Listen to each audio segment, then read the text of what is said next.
let's start. I'm ready. Let's do it. Finally, after 8 months. Oh my God, don't ask.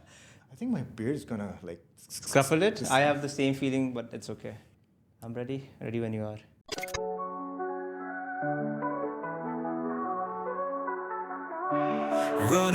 Running through the haze. Feet on fire, burning through the maze. Shadows chase, but they can't hold me down. I'm the king of this untamed town. I hear whispers, but I can't slow the beat. Heart's a drum, pounding loud in the street. Breathing heavy, but I'm grinning wide. Try to catch me, but I'm gone with the tide. Run wild, feel the thunder in my veins. Unleashed, can't be shackled by the chains. You can hide, but you can't escape the sound. Run wild, I'm a stone shaking the ground. Sheikh Fahad. Yes, sir. What the Fahad? Is I that- know. How did that happen? That's one of the most common questions I get asked. Okay, then I don't want to ask the common question. But I got a riddle. Tell me. What happens when a podcaster meets another podcaster?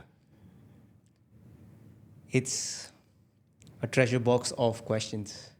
Okay. I've got one for you. Whoop. What have you got in there? You want to hear mine? Go for it. You get echo.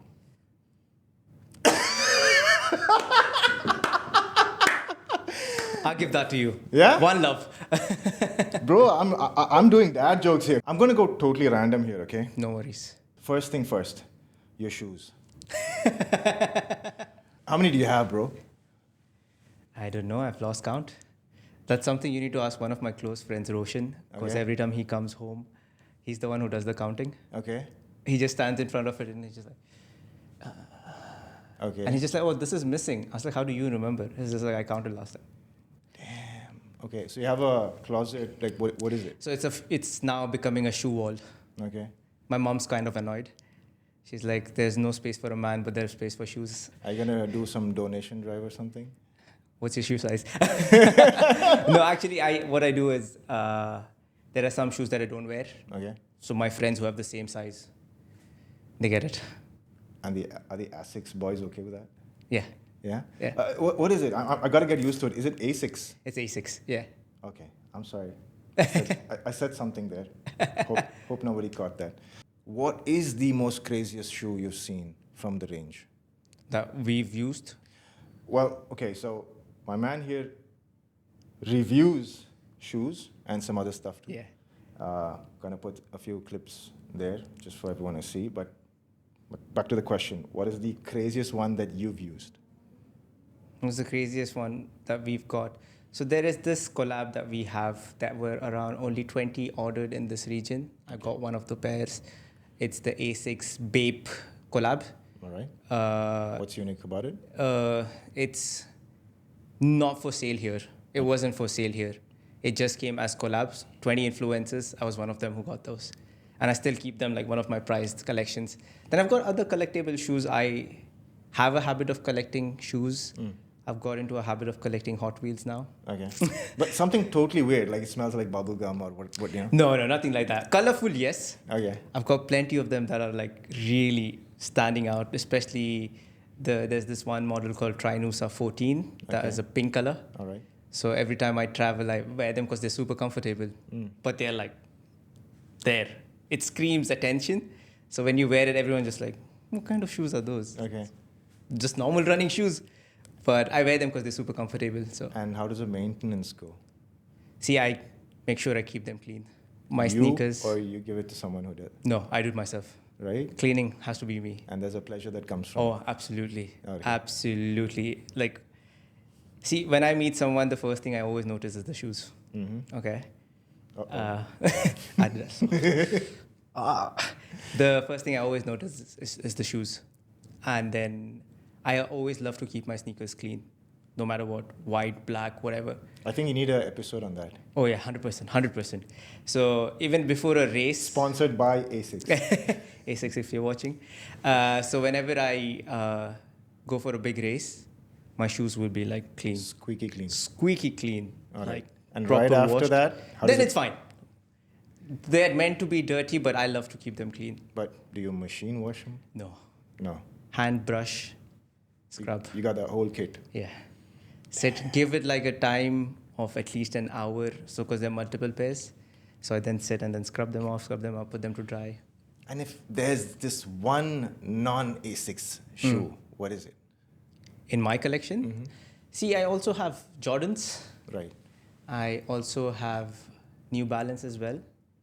But the reason I prefer ASICS, not just because I'm with them, the comfort level is a bit stagnant in terms of other brands. Right. I've used Adidas. Okay. I've used New Balance. I've used Jordans, SBs. These are comfortable. There is this other variant of ASICS called the OG Skyhand. Okay. My God, what comfort.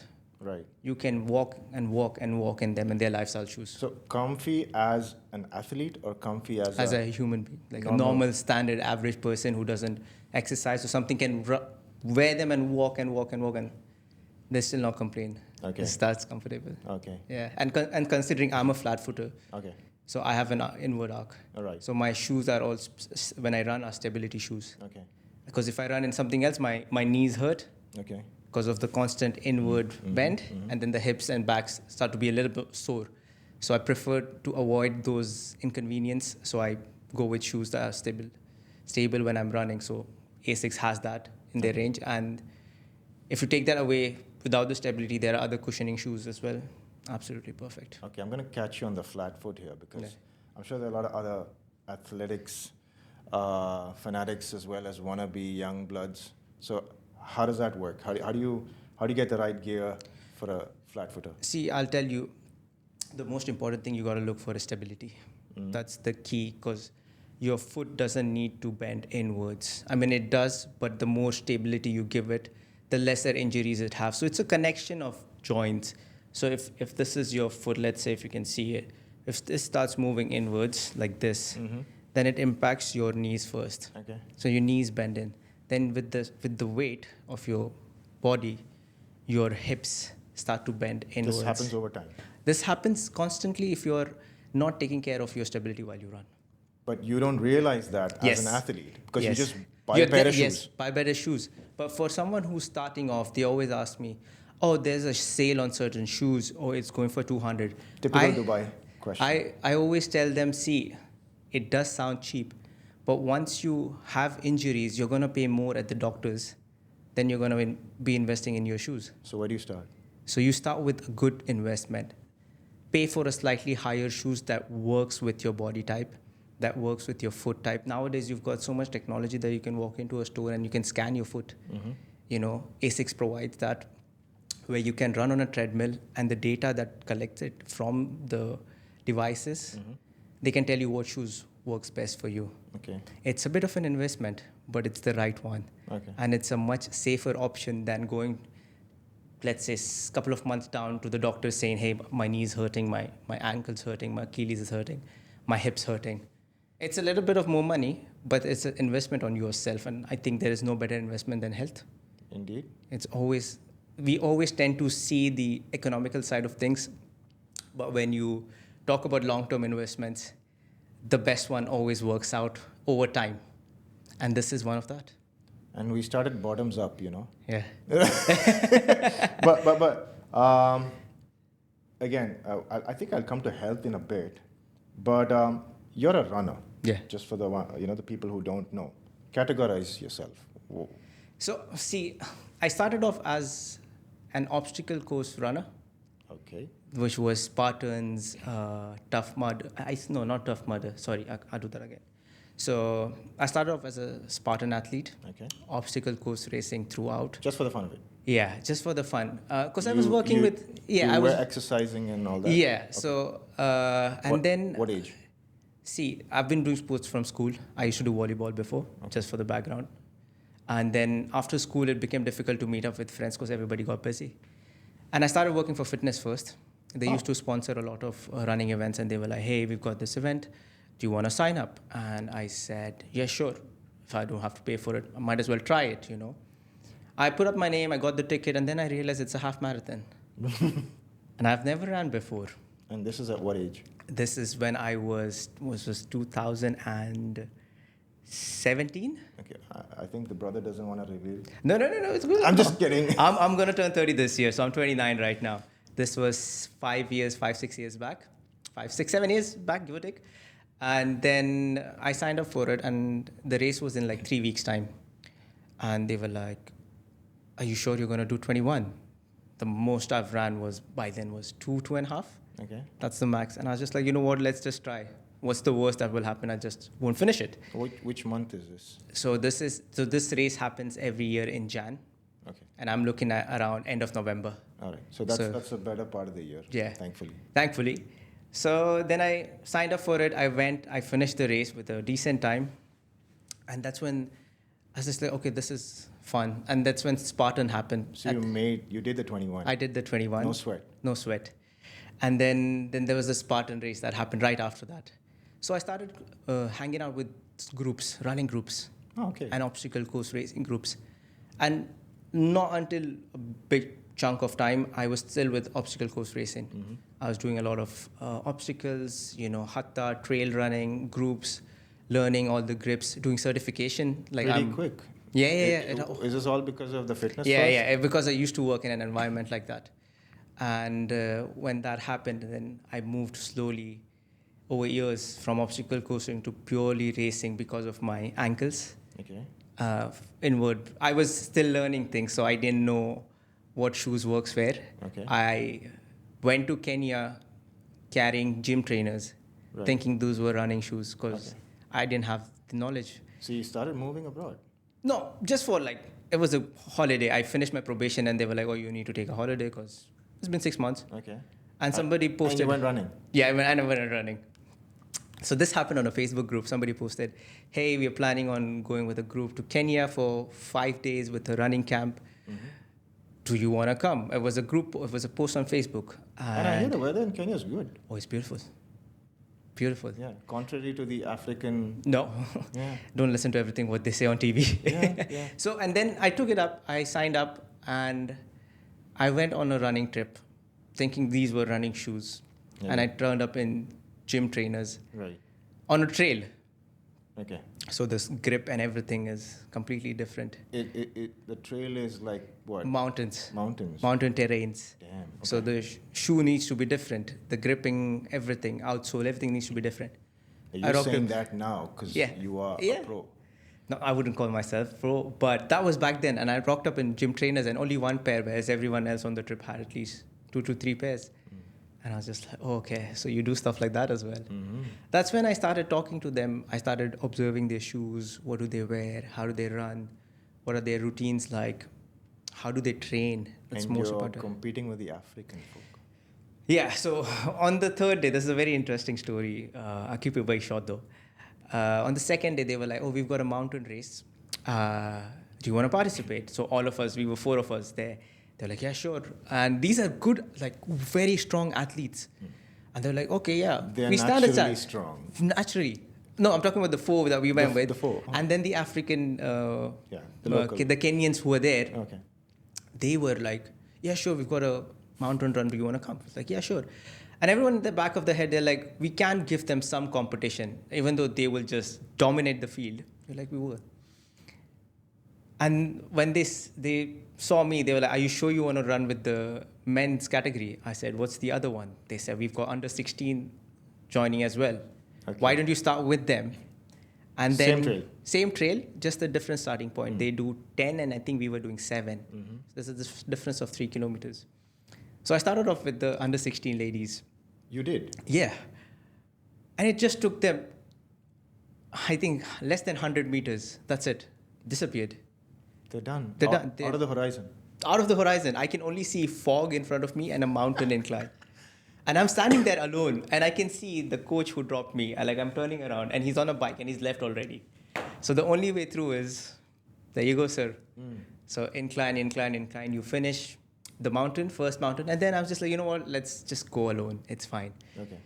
So I'm left alone, all by myself. Where are your other buddies? They started on the other field, which is the men's one. Okay. And I was the only one who started behind. So they're coming from a different start point. We are going from a different. So the under 16 girls, they've gone away. Do you convert somewhere? Yeah, you meet somewhere in the middle, and this is where the fun part is. Okay, so I'm running, and I reach halfway through the point where you meet, the paths meet, and there is a water station there. Okay. And then you've got so this was a running school, so you've got those students who are helping you out with water, and they go like, "Hey, you're really fast. You're ahead of how come?" And I'm just like, "Don't worry, I'm running with the under 16. They've gone away, and the men, I can hear the footstep because they're running, so you can hear them in the distance. They're like, I'm just like, yeah, they're gonna overtake now, and one by one, That's it. that's it. We were 29. I came 29th. All right. Okay. That was like an eye-opening experience. Right. Brilliant, absolutely great experience. You know, we talk about the runners from Africa. They're gifted. They definitely are gifted, you know. And they are one of a kind. And to date, you run alongside them. Now, I still don't. I wouldn't consider myself like a pro. I've leaned back completely to the slower side of things. Because I've realized over time there is, like, if you chase something, you get consumed by it. Okay. And post-COVID, things have been a bit different. I've started feeling fatigue a lot more quicker, work stress, everything. So I've just taken on the slower side of things now. So now I'm more on. You're aging. I would say yes. And I would also love to always highlight that you don't need to be fast to be a runner. You don't need to be fit. You just need to show up. Yeah, so that kind of brings me to your variant, because it kind of looks chill. It can be. I try to make it chill. That's the whole point. See, whenever I travel abroad for a marathon, I always make sure there is a goal, but that goal is not everything. The ultimate goal is to have fun. Right. Have fun, enjoy the atmosphere, soak in the crowd, the vibes. You know, at the end of the day, it's still a holiday, right? I don't want to go there and be sad that, I didn't get the time that I wanted. I didn't get this, I didn't get that. I want to be grateful that I'm there. That itself is a blessing. Not everyone can afford to go there, you know. It's an opportunity that God's blessed you with, you know, to be there, to experience it in good health, you know. We take our health for granted. That's always the case. You only realize it when you have a blocked nose. You're like, oh, man, I can't breathe today. Okay. But when your nose is back to normal, do you ever consider like, I can taste food? When people had COVID, they couldn't taste food. That's when they realize how important every single part of your body is. And so it's philosophical. I'm telling you the truth. You know, it's very important. It's a blessing. Yeah, it is. To show up there, to be able to get there and do those things. So, long story short, if you look at Fahad's Insta, looks like he's having a smooth and a long run, pun intended. But how did that blessing occur? Like you said that you were the 29th person in Africa, and then you came back. Yeah. And then now you are a quote-unquote blessed sponsored athlete. Yes. See, it's a lot of hard work. It took me a lot of time to work on things. A lot of people don't notice that. There are a lot of 4 a.m. runs. I don't tend to post any of that. Right. I don't. The BTS. The BTS is never there. I think I should start posting a lot of... The grit. Missing out on social events. I can't make it. I've got to run tomorrow. Right. A lot of friends make fun. They're like, what are you going to do after all this running? Where's it going to take you? Where are you running to? Yeah, where are you running to? Who are you running away from? Get married. You can't keep running all your life. You know, you go to an event, the first question is like, did you drive or did you run? And I'm just like, this joke is getting old now. Are you getting ready for marriage? So you can run away from I was like, I want to run away from my responsibilities, but okay. So these are the kind of things, but that's what I'm saying. There's a lot of effort behind the scenes, a lot of effort that I put in making my content. True. It's a lot of, because it's just one man who's like my podcast, my videos. So it's a one-man show. Yeah. I have my friends who support me, who record the stuff, who are very kind enough and generous enough to, you know, give me their time and edit it for me and stuff like that. But we sit down a lot. It's a lot of our free time that goes into it, you know.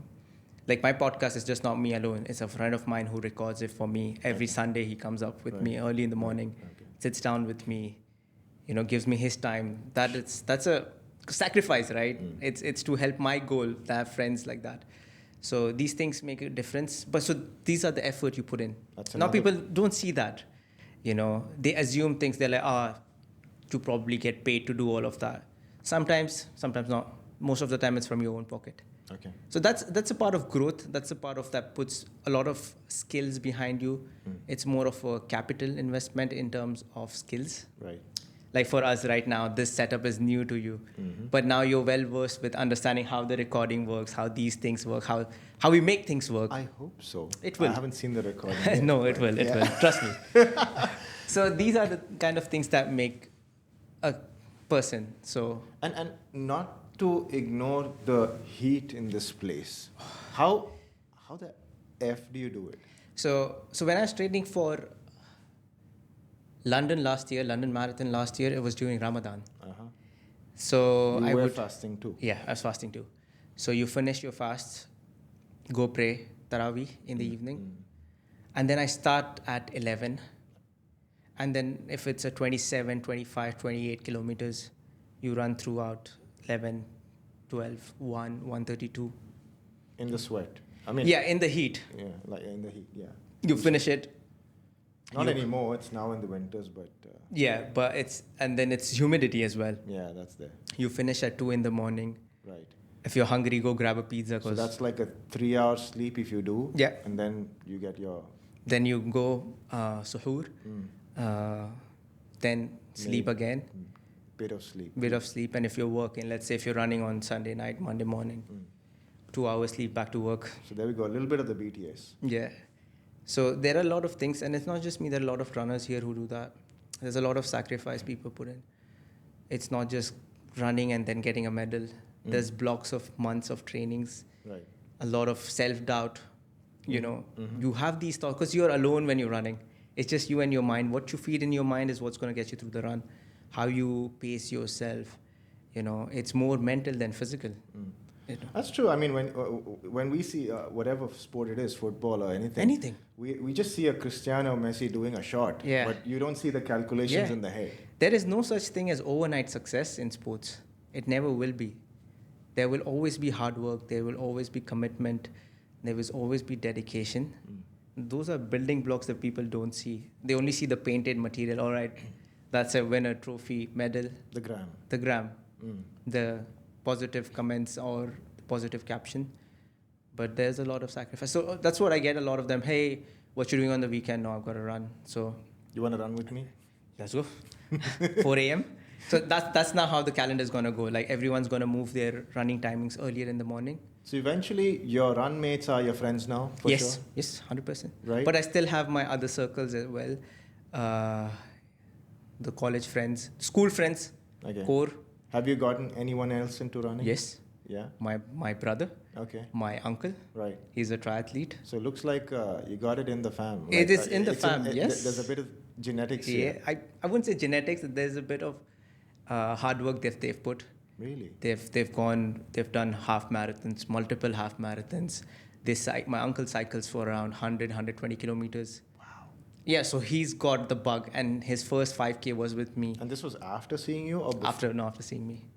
So yeah, so I've got a couple of friends who are considering running, who've done runs, who've never ran before in their life, 10Ks, 15s, 5. So it is kind of working out that I'm able to show the way that there is something kind of a sport which is running before, like even I would never consider myself to do a sport like running. Okay. But then this has become me now. Right. And it's nice because it's helps you ground yourself. Okay. But when you look at it from a competitive level at school, especially the Indian schools and Asian schools, you're made to sprint. And you think that is competitiveness, quote unquote, right? Like I want to race out, race the shit out of the other person. But there's a whole other world out there. Yeah, 100%. Which is long distance running. Of course, you've got elite athletes who compete for money and whose bread and butter runs on these things. Yeah, but that doesn't happen during those younger years. Yeah, You and don't even know these kind of things exist. Exactly. I did an episode with like the Indian captain of the women's rugby team. Okay. And just a while before that, I was like, okay, I know rugby exists, but I didn't know women's rugby existed. So there's always these variations of sport. Correct. And none of us know this from a young age. That's very For true. us Asians, it's cricket or football. Ball. That's about it. Max, then you would say basketball. But even for running, you've got your short distance, your athletics, your short distance, your middle distance, your long distance, your ultra, your sky running, your staged running, which goes on for days. This looks like a menu card. Oh, it is. It is. Trust me. My coach is someone who does sky running, who does stage runnings, which is a race that goes on for a couple of days. Self-sustaining running, where you carry your own gear and go on for 5 days. Stuff like that. So they do things like these, and when you see them, you're in awe. You know, you feel what you're doing is big, but there's always a bigger fish in the pond. You know, you just need to explore, and then if you want to, you can chase that as well, depending on where you find your happiness. Right. And let me pause you there on the coach bit. So how many trainers have you been through? What has the journey been like? What do you learn different from one to the other? So my coach currently who's coaching me, her name is Ivana. Okay. She was the person who I went with to Kenya. Okay. I met her first at the So airport. you have a long journey. Yeah, we've known each other for over years. A long run. Yeah, a long run. So she got me, we used to do obstacle course coaching together. We used to do free sessions at the beach. She was an elite athlete with Spartan, which is the obstacle course racing, and she's an elite runner. I think I would say easily one of the best in the region. Okay. I would definitely put her in top 2 female runners for long distance, ultra running. She's one of the best. And so we go back in the day. So she has been my coach, my friend. She trained me for my first marathon. Okay. So, and a lot of that was her supporting me on my mental barriers, Gotcha. self-doubt, or can I do this? There's a lot of talking involved. And she's been the guiding force in terms of my running. Yeah. So I had a coach in between before I went on full term with Ivana. The approach was different. Okay. To me, coaching and this is a part of life. Right. So you try to learn as much as you can. And as a coach, it's your job to help the athlete. And she is a good human being first, Yeah. a friend first. You know, that's what makes a difference between a good leader and a normal leader is how you understand the other person. But as you progress, you get this sort of, I don't know, head up high feeling that I know the shit. And Okay. like when you get this coaching advice, how do you, like, you know, there's a thin line between obedience, discipline, and then like, I know what I'm doing. Because it's my body. I know what works for me. I know what I should eat. Yeah. I know the routines. See, I always believe in a saying that if you're the smartest in the room, you're in the wrong room. Okay. And your coaches, You got me there. your coaches always know there's a reason why they're your coach. There's a reason why you should listen to them. I wouldn't say not every single thing. If you don't agree with certain things, you know, of course, like you said, your body has a different functionality in terms of what's on the paper. Not everything on the paper works on the body. I myself, I don't know if the BMIs and all. It's just a standardization. Yeah, it's a standardization, right? So that being said, always be open to learning. That's how and I always make sure that the people that I run with are way stronger than what I am. Yeah. There are pros and there are cons to it. Being a competitive person by nature, it does bother you sometimes as to, okay, why am I not good? What am I doing wrong? Okay, am I willing to push? Then there are other sides of things where you're just like, what am I learning here? How am I getting inspired? You know, you are the average of the 5 people you hang out with. Oh yeah. Oh yeah. You hang out with healthy people, you will stop eating McDonald's. Because the 5 people you're with don't eat that. It's a normal phenomenon, but people don't want to experience it. You hang out with winners, you start thinking about winning. That's crazy. That is a domino effect. You get a high off it. You get a high off it, So that's why it's important to make that circle of winners with you. Mm-hmm. At the same time, I would say, doesn't mean you leave the other friends behind. They are still who have made Does you. that create a complex? No. Nah. Now it all depends on you. I mean, like I enjoy all my friends' companies. Everyone teaches something. That's how I see things. Yeah. Everyone's got something unique about them. Just don't look at what they're not doing. Just see what they're doing. Yeah, and make them do if they're If they're willing to run, then yes, I'll take you for a run. That door is always open. Okay. So yeah, these things make up a person. So Okay. But let's come to the sponsorship bit again. You know why I'm saying this? Because we have this youth who kind of think that they want to be someone that they keep seeing on social. Mm-hmm. Of course, there's a lot of effort, the behind the scenes and what. But then some of y'all are setting the gold standard. Yeah, And the gold standard is having someone to back you. 100%. Could be mentally, it could be financially, it could be with resources, technology, whatever, Correct. gear. But how do you plan yourself to achieve that position where you are noticed and you are pampered? See, I don't know if that's the right word. Yeah, I wouldn't say pampered, but the right way to put it is relating back to the answer I gave is making that effort. The videos I do, that takes a lot of effort. Everyone's just like, oh, what are you going to get out of it? You will But see did it. you do your videos before you got noticed? I still did a lot of photography back then. Okay. That's how I. It was a thing back then. Yeah. So I used to go and do photography for ASICS as well. Oh, okay. So they were like, hey, you do photography. Because I've been working as a content producer for like quite some time. Okay. So for Fitness First, that's what I used to do in-house. I get it. So they were like, hey, you want to do some freelance gigs? Sure. Started meeting them. Then the runners would be like, hey, I need some pictures. Can you help me out? Sure. That's how you build your skills. You have something to show.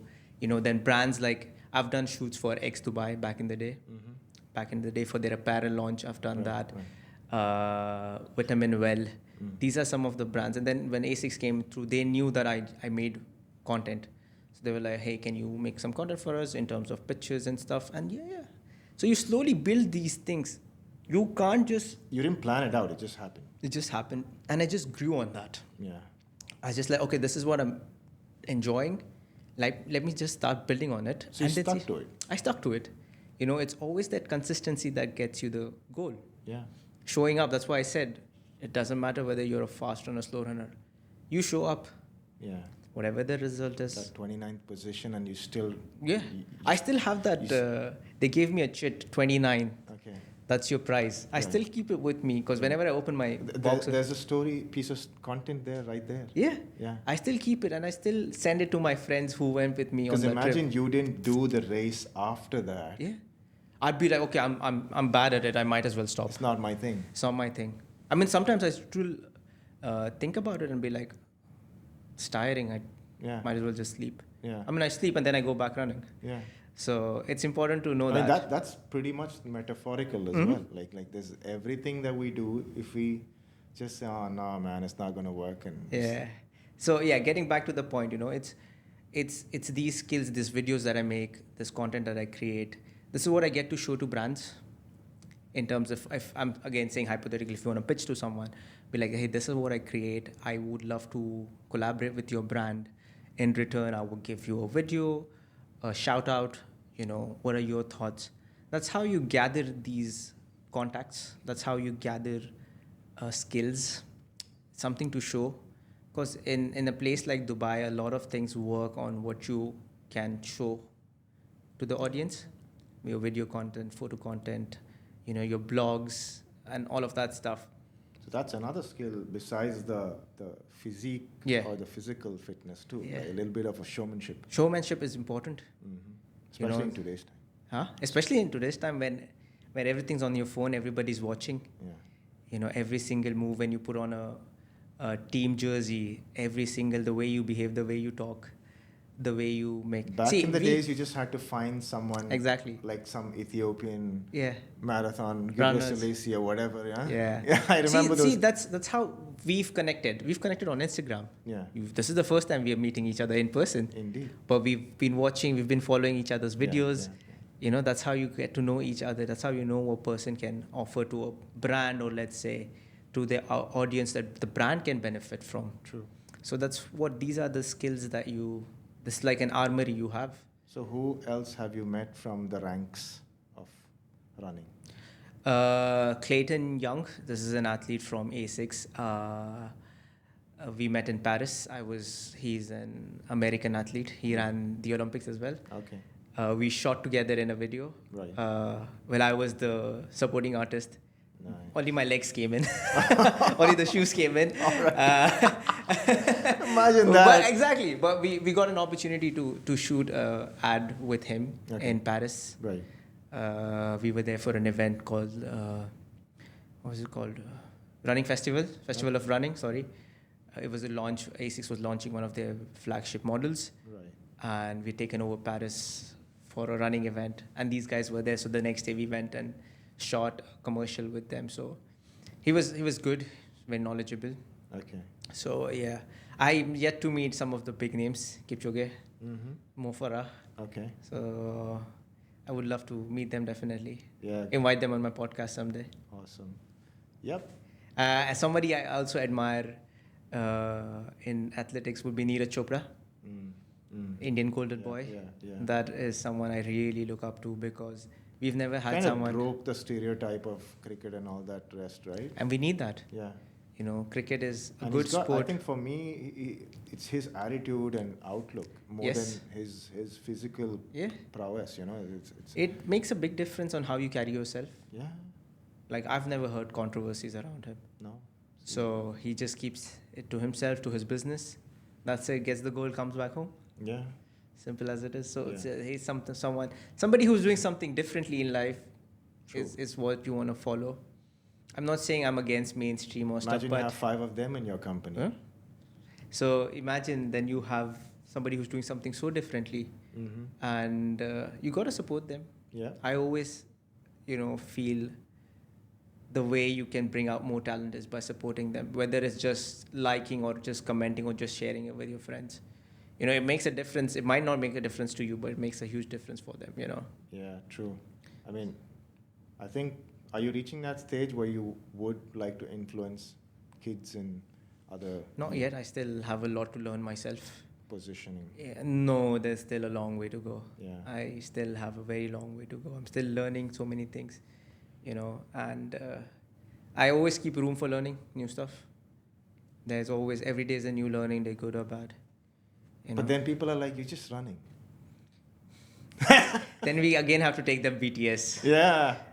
Some days, there are days where you have 27 kilometers to run on the card, and then you just go there and you're just like, I don't feel like running today. My mind just, 1 kilometer and you're just like, you know what, I'm going back home.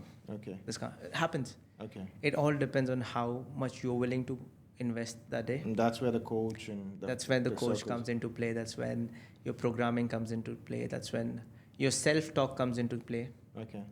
That is very, very critical, because that kind of fuels when you're going to hit the wall. And by hitting the wall, I mean when your body wants to give up. It happens Oh, even yeah. for runners.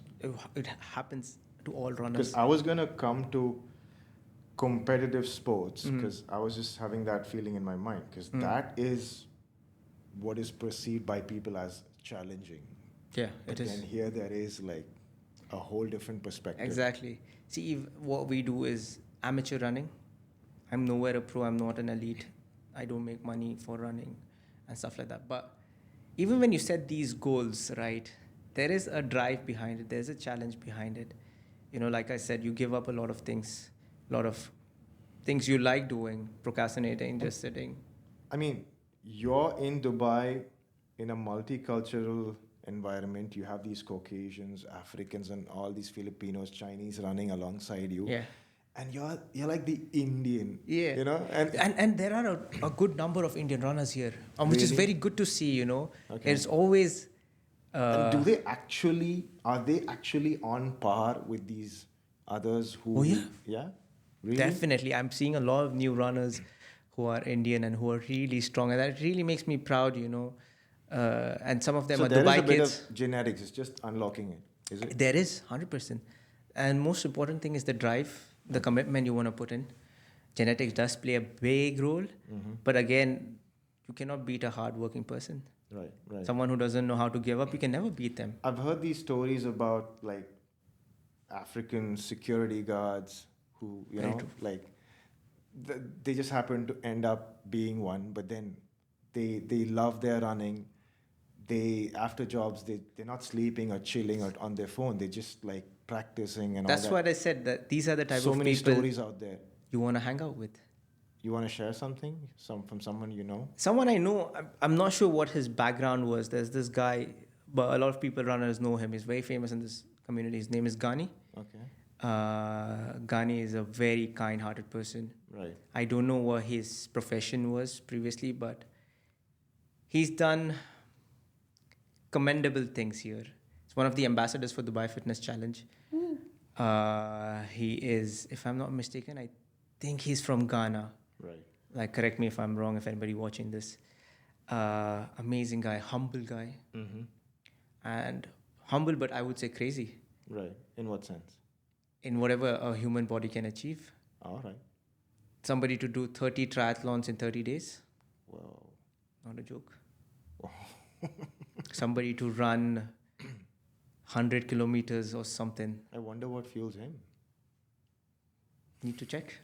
I'll check with him. Yeah. Because you see him when you run at Kite Beach, he's coaching people there. Humble guy, down to earth, very inspiring. Yeah. Absolutely inspiring. So you see a lot of stories like these, runners who came here, did day jobs, then became coaches, Yeah. leading run clubs. Yeah. One of my other friends, Carl, he was a guest on my podcast. He works in an insurance field, Right. and but he has his own run club now. Okay. Yeah, I've another friend, Fahad, who's also an ASICS FrontRunner. He worked as an engineer, and then he started his own coaching. Now he's a coach, he's a runner, he's a well-known runner in the city. So these are the stories you come across. Passion projects. Passion projects. Right. It's beautiful to see. Okay. Beautiful to see the progression and how they're inspiring people. There are plenty of stories like these. Plenty. Yeah. I'm sure for a lot of people, it's just the Dubai Marathon. That's their first sort of Yeah. sample. See, it's always scaling your Everests, not other people's Everest. What's small for me can be big enough for you. That's true. And what's big enough for me can be, that's just it.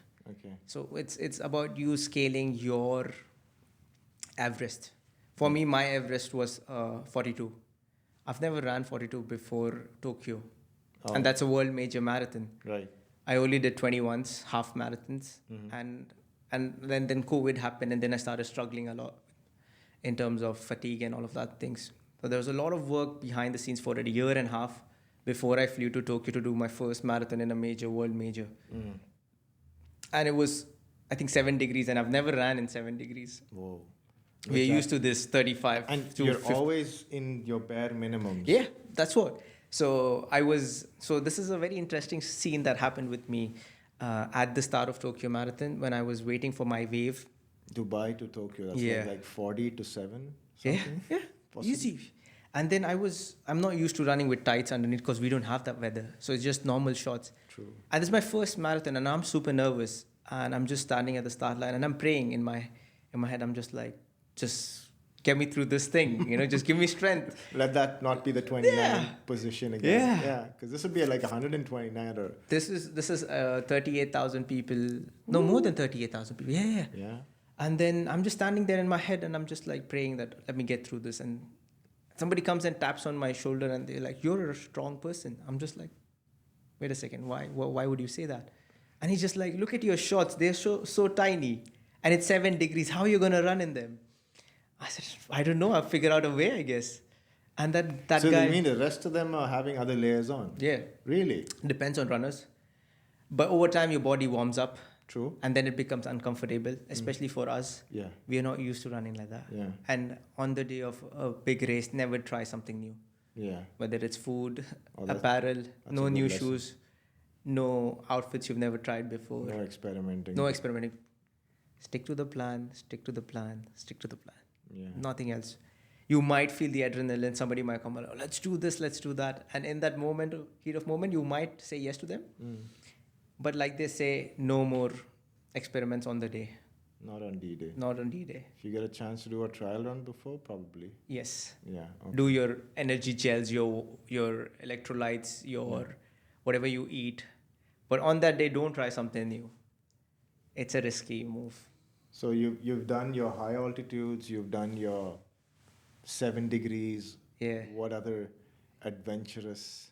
Now it's just stick to the basic, do the low sea level runs. Go take it easy, chill, and make sure show up. Yeah. Like I always say.